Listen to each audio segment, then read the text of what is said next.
Welcome back to the Lead Her Lab. My name is Marsha Flemings Walker, and if it is your first time with us, this is where we come in to learn and then go out and lead. Today, we're going to be talking about 3 mistakes that new managers make.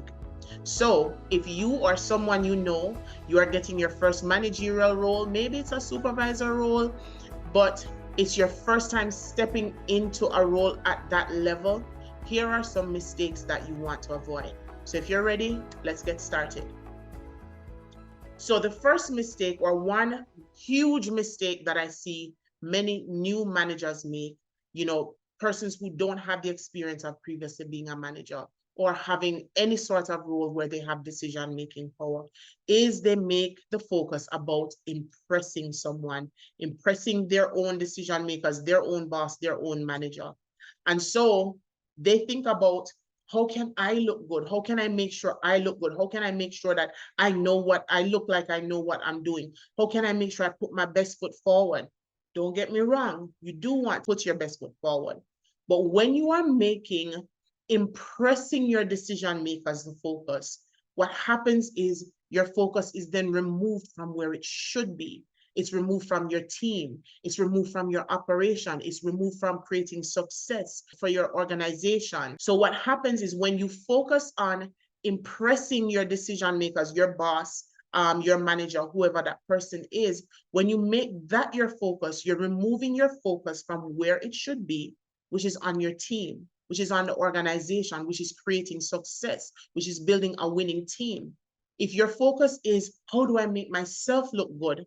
Then obviously you're not going to be paying attention to the areas that you should be paying attention to. Now, I know that you want to do a good job. I know that you want that good job to show. One of the things that I'm going to ask you to do, maybe 2 things, is if you stick around with this channel, you will learn over time things that make sure that your work is visible to those who make decisions. But I also want you to trust me that by working so hard to impress your manager and the other decision makers, you're going to be missing the mark where your focus should be. So that's the first mistake that they make, and I would encourage you to avoid this mistake, right?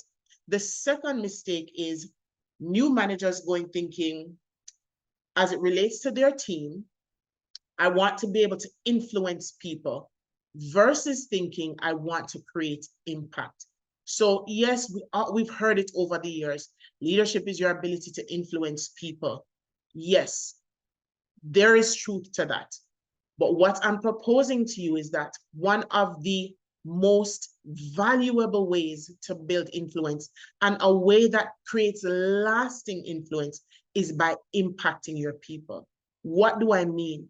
When you show up as the type of leader that creates opportunity, growth, development for your team, when your team sees that you are invested in their success, not just the success that leads to success for the organization, but who they are as individuals, that you are willing to partner with them for their success, you're willing to partner with them for their growth, you have an invested interest in where do they see themselves and how can you support them in that vision.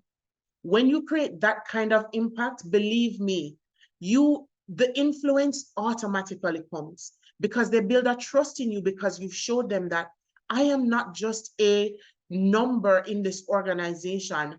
To my leader, to my manager, I am an individual. My manager sees me. They understand what drives me. They understand what I am pursuing. They understand my skill set. And not only do they see me and understand me, they're willing to give me work that challenges me. They're willing to give me work that expands me, expands even the way that I see myself and what I think is possible for myself. So what am I saying? The mistake of going in and thinking, okay, I want to be able to influence people. I want people to be able to, when I speak, they're willing to do it, or they respond quickly. Well, while that is okay to pursue, a more meaningful way of achieving that is by creating impact within the people that you lead.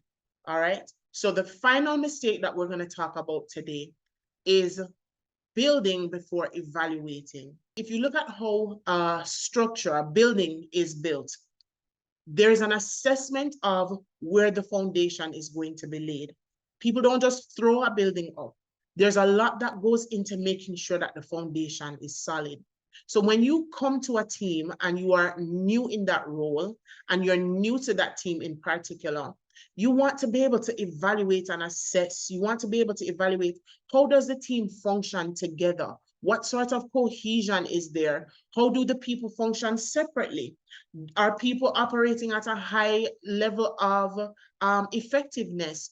You want to be able to evaluate different aspects of their performance individually and collectively. You want to be able to evaluate what they are producing in respect to what the organization expects. So stepping in and just saying, okay, make this change, do that, do this, do that, is unwise without first assessing what the foundation looks like. In order to know if the foundation needs correcting, therefore, if the building will be a firm structure, is establishing what kind of foundation are we working with? Is it shaky? Is everything in place? I'm not really a I'm not a contractor, so I can't tell you all that goes into the foundation of a building, but you get the picture. Is that you need to establish what's happening here. Who do I have on my team? How do they function? What level of experience, expertise do they have? What drives them? What fuels them? You have to have some information first before you start building, okay? I saw this mistake happen years ago, I think almost just about 2 decades ago. I was working in an organization and we had a manager come in. And I mean, from day one, it's this, that, and let's get this change. You do that, you do this, you do that. And some of those changes may have been very good changes in the long run.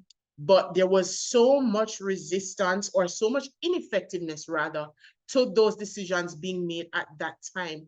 Because when you don't take an opportunity to evaluate the environment, to evaluate what works and what doesn't, then you may get some people who respond because they fear what may happen if they don't respond. But ultimately, it is not the most effective way to produce the results that you want to produce. So finally, that last point is you want to make sure that you are evaluating before you start building.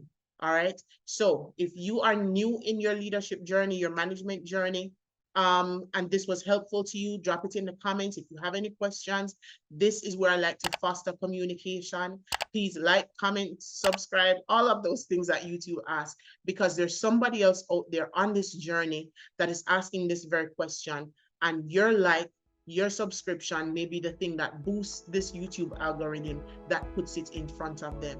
All right, but more importantly, if you know someone that is on this journey, they've just stepped into their management role or about to step into it, and they're having concerns about how they show up powerfully and make the kind of impact that they need to make, but they're not sure what to do, share this video with them. All right, and I'll see you next time. It's time to go out and lead.